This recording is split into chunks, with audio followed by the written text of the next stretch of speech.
बिस्मिल्लाहिर्रहमानिर्रहीम। स्टूडेंट्स, हमारे पास ये एक्सरसाइज है 6.1 जिसमें इसका जो है वो क्वेश्चन नंबर 2 है। क्वेश्चन नंबर 2 क्या गिवन है कि let V be the set of all ordered pairs of real numbers, यानी कि वी हमारे पास क्या है, set of all ordered pairs of real numbers हैं। Check whether V is a vector space over R. V जो है वो वेक्टर स्पेस है with respect to the induced operations या नहीं है। ठीक, अगर नहीं है तो कौन सा एक्सम है जो फेल्स टू होल्ड, जो है वो होल्ड नहीं होता, उस एक्सम की हमने बात करनी है।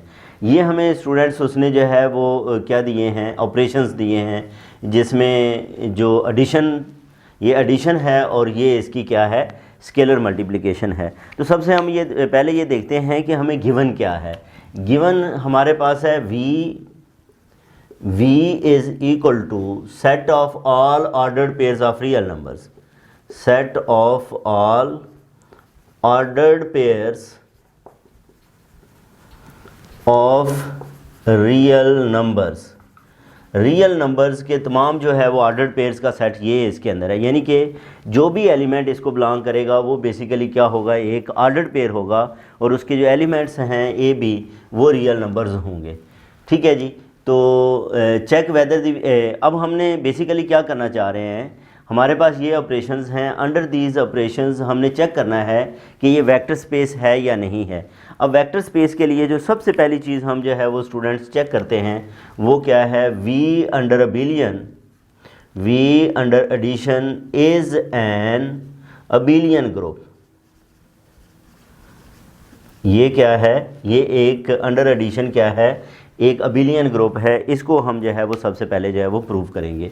अब उसको प्रूव करने के लिए सबसे पहली बात ये होती है कि क्लोजर लॉ होल्ड्स। सबसे पहला जो है वो क्या है हमारे पास, क्लोजर लॉ। अब क्लोजर लॉ क्या है कि फॉर ऑल ए बी और c d belongs to V, ये हमने दो ऑर्डर्ड पेयर लिए हैं जो कि इसको वी को बिलोंग करते हैं। अब इनको अगर हम ऐड करें ए कोमा बी प्लस सी कोमा डी, तो हमारे पास क्या आता है, ए प्लस सी कोमा बी प्लस डी आता है, जो क्या है वो भी क्या है, एक ऑर्डर्ड पेयर ही है और ये भी किसको बिलोंग करेगा, वी को बिलोंग करेगा। तो क्लोजर लॉ जो है वो होल्ड होता है, इसमें जो क्लोजर लॉ है वो होल्ड होता है। सबसे पहली प्रॉपर्टी। क्लोजर लॉ के बाद स्टूडेंट्स हमारे पास आता है एसोसिएटिव लॉ।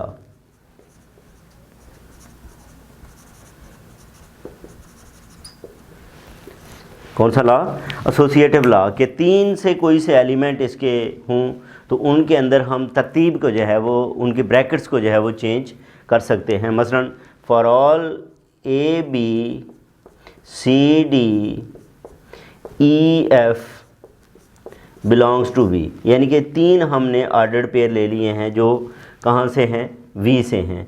अब हमने ये करना है कि ए कोमा बी प्लस सी कोमा डी, इसके ऊपर ब्रैकेट है प्लस ई कोमा एफ।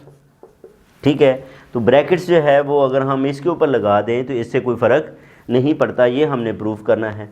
अब आप ये देखो तो ये a plus C comma B plus d आएगा। ये हमने किसके मुताबिक लिखा है, इसको हमने ये जो हमें ऑपरेशन दिया गया है इसके मुताबिक जो है वो हमने लिख लिया प्लस ई कोमा एफ। अब ये फिर ऑर्डर्ड पेयर हैं, इनको जो है वो हम ऐड करके जो है वो लिख सकते हैं। तो ये किसके इक्वल आएगा, that is equal to A plus C comma plus E और B plus D plus F. ये भी हमारे पास जो है वो क्या आ जाएगा, ऑर्डर्ड पेयर आ जाएगा। लेकिन ये हमारे पास कौन से नंबर्स हैं स्टूडेंट्स, ये रियल नंबर्स हैं। ये कौन से नंबर्स हैं, रियल नंबर्स हैं। और रियल नंबर्स के अंदर जो है वो आप ब्रैकेट्स को, एसोसिएटिव लॉ होल्ड होता है, ब्रैकेट्स को चेंज किया जा सकता है। यानी कि हम ए प्लस सी प्लस ई इसको लिख सकते हैं, इसे b plus D plus f जो है वो लिखा जा सकता है। अब इसको उसी तरह जो है वो आप क्या करोगे, सेपरेट कर लोगे। तो ये हमारे पास आएगा A comma B plus C plus E comma D plus F, ये बनेगा। अब ये ए प्लस बी तो इसी तरह ही रहेगा, प्लस इसको सी कोमा डी प्लस ई कॉमा एफ जो है वो लिख सकते हैं, क्योंकि ये हमारे पास क्या हैं, ऑर्डर्ड पेयर्स हैं। तो इस तरह जो है वो आप ये देखें स्टूडेंट्स, जो ब्रैकेट हैं पहले इन दो ऑर्डर्ड पेयर्स के ऊपर ब्रैकेट थी, अब इन दो ऑर्डर्ड पेयर्स के ऊपर ब्रैकेट चली गई है। तो इसका मतलब ये है कि एसोसिएटिव लॉ होल्ड्स, इसके अंदर जो एसोसिएटिव लॉ है वो होल्ड होता है। फिर हमारे पास जो है वो तीसरी जो प्रॉपर्टी है वो क्या है, इसका जो एडिटिव आइडेंटिटी है वो मौजूद होनी चाहिए। सी में क्या है, एडिटिव आइडेंटिटी।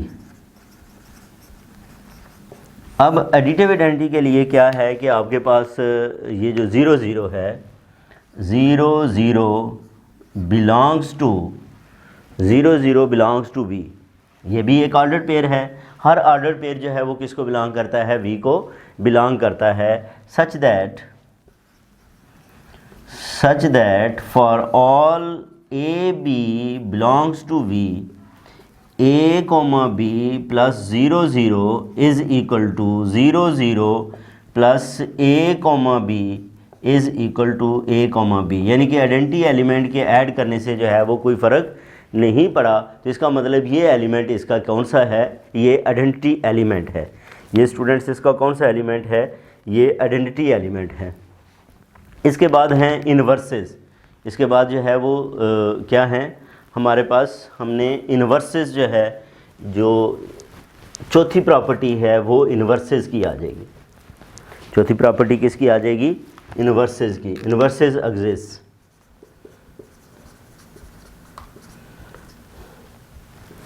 अब इन्वर्सेस के लिए क्या है कि फॉर ऑल ए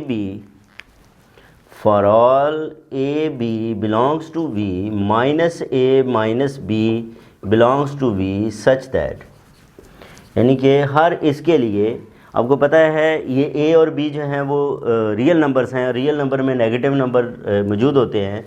तो अब ए कॉमा बी में अगर हम माइनस ए कॉमा माइनस बी ऐड करें तो ये देखें ए माइनस ए क्या आ जाता है, 0, और b माइनस बी भी 0 आ गया। या आप इसको लिख सकते हैं माइनस ए माइनस बी में ऐड करें a कॉमा बी को, तो ये किसके इक्वल आता है, 0 के इक्वल आता है। तो इसका मतलब inverses exist.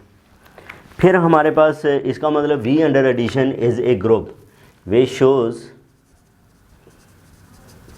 v under addition is a group, ये ग्रुप है। अब ये ग्रुप जो है वो कम्यूटेटिव ग्रुप होना चाहिए, अबिलियन ग्रुप होना चाहिए। उसके लिए कम्यूटेटिव प्रॉपर्टी जो है वो हम चेक कर लेते हैं। कम्यूटेटिव लॉ, कम्यूटेटिव लॉ क्या है स्टूडेंट्स कि अगर हम दो ऑर्डर्ड पेयर्स लें और उनकी तरतीब चेंज कर दें तो उससे कोई फ़र्क ना पड़े, आगे पीछे लिखने से कोई फ़र्क नहीं पड़ता। जैसे A plus B is equal to B plus A होता है। तो for all A B comma C comma D belongs to V, A comma B plus C comma D, इसको हम क्या लिख सकते हैं, ये हमारे पास जो है वो ए plus C comma B plus D आ जाएगा।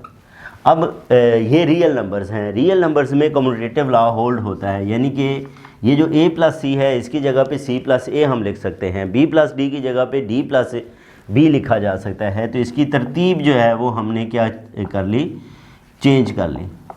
अब ये क्या आएगा, c comma D plus a comma B आ गया। तो अब ये देखें इनकी तरतीब के चेंज करने से कोई फ़र्क नहीं पड़ा। तो इसका मतलब क्या है कि इसके अंदर जो है एक कम्यूटेटिव लॉ भी होल्ड होता है। तो which shows that v under addition is an abelian group, which shows that v under addition is an abelian group. अब हमने जो अबिलियन ग्रुप जो है इसको प्रूव कर लिया। अब इसके बाद वेक्टर स्पेस के लिए जो है वो मज़ीद 4 कंडीशंस हैं, उनको भी जो है वो हम क्या करते हैं, प्रूव करते हैं। स्टूडेंट्स अभी हमने जो प्रूव किया है कि v under addition is an abelian group, इसके बाद हम जो है वो प्रूव करते हैं इसकी जो सेकंड प्रॉपर्टी है। सेकंड प्रॉपर्टी क्या है कि आप के पास अगर फ़र्ज़ करें स्केलर नंबर है, ठीक है, ये स्केलर नंबर है, तो आप जो है वो क्या करेंगे, ए के साथ आप बेसिकली प्रॉपर्टी ये है, मैं लिख देता हूँ, A U V is equal to A U plus A V, ये प्रॉपर्टी है। अब इसको जो है वो हम क्या करना चाहते हैं, ये प्रूव करना चाहते हैं।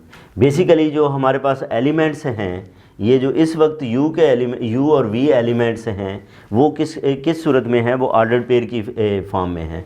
तो मैं अगर ये लेट करूँ कि let u v belongs to V है, ठीक है, तो u किसके इक्वल होगा, that is equal to a b होगा, v किसके इक्वल होगा, c d के इक्वल आएगा। और हमने इस प्रॉपर्टी को जो है वो प्रूव करना है कि ये क्या है, आपस में इक्वल हैं। a belongs to the field, a जो है वो फील्ड को बिलोंग करता है।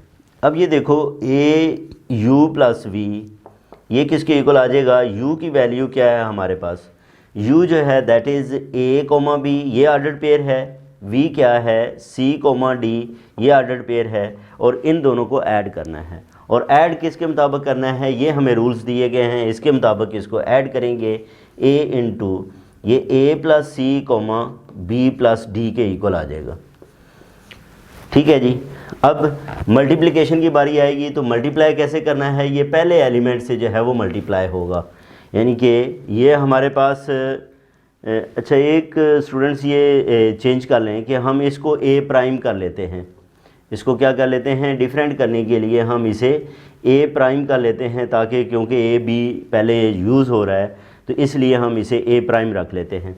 अब यहाँ पे ये देखें, ये ए प्राइम ए प्लस सी से मल्टीप्लाई हो जाएगा, लेकिन बी प्लस डी जो है वो क्या रहेगा, एज इट इज़ रहेगा, ठीक है, इस मल्टीप्लिकेशन के मुताबिक। तो ये हमारे पास जो है वो, इसको कह लें ये 1 आ गया। अब हमने करना क्या है, इसको भी फाइंड करना है, A prime U plus A prime V. अब ए प्राइम यू है ए कोमा बी, और ए प्राइम वी है सी कोमा डी के इक्वल। अब मल्टीप्लिकेशन यहाँ पे ये देखो, तो ये के जो है वो मल्टीप्लाई होगा ए से, तो ये आएगा ए प्राइम ए कोमा बी, और इसी तरह ये इसके मुताबिक मल्टीप्लाई होगा, तो ये आएगा ए प्राइम सी कोमा डी। अब इनको ऐड कर दें, तो A prime A plus A prime C, addition इसके मुताबिक हो रही है, स्केलर मल्टीप्लिकेशन इसके मुताबिक है, कोमा बी प्लस डी आ गया, ठीक है जी। तो ये बेसिकली उसी के इक्वल ही है। इसको अगर हम 1 स्टेप आगे लेके जाएँ, तो ए प्राइम ये जो है वो मल्टीप्लाई होगा, तो A prime A plus A prime C comma B plus D ही है। तो अगर हम देखें फ्राम 1 एंड 2, ये क्या है, ये A prime U plus V is equal to A prime U plus A prime V के इक्वल आ गया, और ये इसकी कंडीशन भी जो है वो क्या हो गई, फुलफ़िल हो गई। इसके बाद जो नेक्स्ट हमारे पास जो थर्ड कंडीशन है, वो हमने क्या प्रूव करनी है कि हमारे पास यहाँ पे दो वेक्टर्स जो हैं वो क्या हो रहे थे, ऐड हो रहे थे, और इनके साथ हमने क्या किया, एक स्केलर नंबर को मल्टीप्लाई किया। अब ए प्लस बी इसको अगर हम मल्टीप्लाई करें किसके साथ, यू के साथ, ए प्लस बी को मल्टीप्लाई करें u के साथ, तो वो क्या आना चाहिए, वो ए यू प्लस बी यू आना चाहिए। ये बेसिकली कंडीशन बनती है, ये वाली जो थर्ड कंडीशन है, इसको हम जो है वो प्रूव करेंगे। अब ये वाली जो है वो कंडीशन बनती है। अब इसको प्रूव करने के लिए क्या है स्टूडेंट्स के, हमने ए बी यूज़ किया है।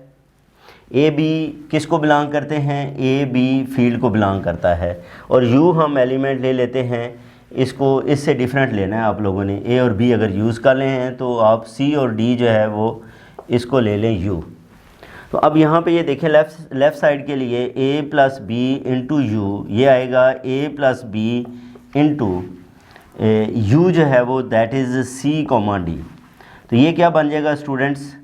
अब मल्टीप्लिकेशन हमने किसके मुताबिक लिखनी है, मल्टीप्लिकेशन हमने ऑर्डर्ड पेयर की इसके मुताबिक लिखनी है। कोई भी स्केलर नंबर जो इस ऑर्डर्ड पेयर से मल्टीप्लाई होगा वो इसके पहले मेंबर से मल्टीप्लाई होगा। तो ये ए प्लस बी इंटू सी आ जाएगा, कोमा डी ही रहेगा, ठीक है जी। इसको आप 1 कह लें। फिर आप मल्टीप्लाई करें इसके मुताबिक जो आपके पास है ये A U plus B U, A U किसके इक्वल है, यू हमारे पास सी कॉमा डी है और बी यू किसके इक्वल है, सी कॉमा डी ही है। तो ये क्या आ जाएगा, ए सी कॉमा डी आ जाएगा और ये आ जाएगा बी सी कॉमा डी आ गया। अब एडिशन होगी ये इसके मुताबिक, जब हम इनको ऐड करते हैं तो ये आता है A C plus B C comma D plus D, ये 2D आ गया। इसको हम जो है वो 2 कह लेते हैं। अब यहाँ पे इसको मैं अगर लिखना चाहूँ तो A C plus B C comma D लिखा जाएगा। अच्छा 1 और 2 से देखें, फ्राम 1 एंड 2, फ्राम 1 एंड 2, 1 और 2 से देखो तो A plus B U is not equal to A U plus B U, ये इसके इक्वल नहीं है। इसका मतलब ये वाली जो प्रॉपर्टी है इसकी, ये सेटिस्फाई नहीं होती। ये जब सेटिस्फाई नहीं होती तो इसका मतलब ये वेक्टर स्पेस नहीं है। ठीक है, ये क्या है, ये इसके मुताबिक ये वेक्टर स्पेस नहीं है। लेकिन हम प्रॉपर्टीज़ जो हैं वो सारी देख लेते हैं। इसके अंदर जो है ये तीसरी प्रॉपर्टी थी। अब चौथी प्रॉपर्टी मल्टीप्लिकेशन से रिलेट करती है। चौथी प्रॉपर्टी क्या है, वो भी मल्टीप्लिकेशन से है। वो क्या है कि ए बी यू किसके इक्वल होना चाहिए, ए बी यू के इक्वल आना चाहिए। ठीक है जी। अब इसके लिए हम क्या करते हैं, ए बी जो है वो किसको बिलोंग करते हैं, a b belongs to the field. अब यू हम ले लेते हैं, यू वी को बिलोंग करता है। यू किसके इक्वल है, इसको हम सी डी ऑर्डर्ड पेयर के इक्वल ले लेते हैं, क्योंकि जो भी एलिमेंट वी को बिलोंग करेगा वो किस फॉर्म में होगा, वो एक ऑर्डर्ड पेयर की फॉर्म में इक्वल होगा। अच्छा, अब ये हमारे पास ए बी यू जो है इसको हम लिख सकते हैं ए बी यू की जगह पे सी कॉमा डी लिख लें। इसको आप मल्टीप्लाई करो तो ये मल्टीप्लिकेशन किसके मुताबिक होगी, इसके मुताबिक होगी। और ये के किससे मल्टीप्लाई होगा, ए से मल्टीप्लाई होगा तो ये आ जाएगा बी सी कॉमा डी। फिर ये ए मल्टीप्लाई होगा तो ये A B C comma D आ जाएगा। ठीक है जी। इसी तरह इसको हम जो है वो स्टूडेंट्स क्या लिख सकते हैं, इसको हम a B C comma d लिख सकते हैं, या ये आ जाएगा ए बी यू के इक्वल आ जाएगा। और ये कंडीशन भी जो है वो इसकी क्या हो गई है, वेक्टर स्पेस वाली फुलफ़िल हो गई है। अब हमारे पास जो इसके बाद वेक्टर स्पेस के लिए जो है वो पांचवी कंडीशन होती है कि 1 से मल्टीप्लाई करना होता है। ठीक है, 1 से इसकी मल्टीप्लिकेशन है, 1 से मल्टीप्लाई करें तो वही एलिमेंट आना चाहिए। ठीक है, 1 से मल्टीप्लाई करें, 1 इंटू यू, यू के इक्वल ही होना चाहिए। तो यू हम किसके इक्वल ले लेते हैं, सी कॉमा डी ले लेते हैं। अब इसको 1 से मल्टीप्लाई करो तो मल्टीप्लिकेशन इसके मुताबिक होगी, 1 मल्टीप्लाई होगा ए से तो ये आ जाएगा 1 इंटू सी कॉमा डी आ जाएगा, और ये सी कॉमा डी ही है। इसका मतलब 1 को u से मल्टीप्लाई किया तो वही एलिमेंट आ गया। तो बाकी तमाम जो हैं वो प्रॉपर्टीज़ वो फुलफ़िल होती हैं। एक प्रॉपर्टी जो कि हमारी जो है वो प्रॉपर्टी थी, थर्ड प्रॉपर्टी थी, वो फुलफ़िल नहीं होती। तो ये हमारे पास क्या है, ये वेक्टर स्पेस नहीं है। ये स्टूडेंट्स क्या है, ये वेक्टर स्पेस नहीं है। तो ये था हमारे पास क्वेश्चन नंबर 2 का फर्स्ट पार्ट। इसके बाद जो है वो हम सेकंड पार्ट को नेक्स्ट वीडियो में डिस्कस करते हैं। अपना ख्याल रखें। अल्लाह हाफिज़।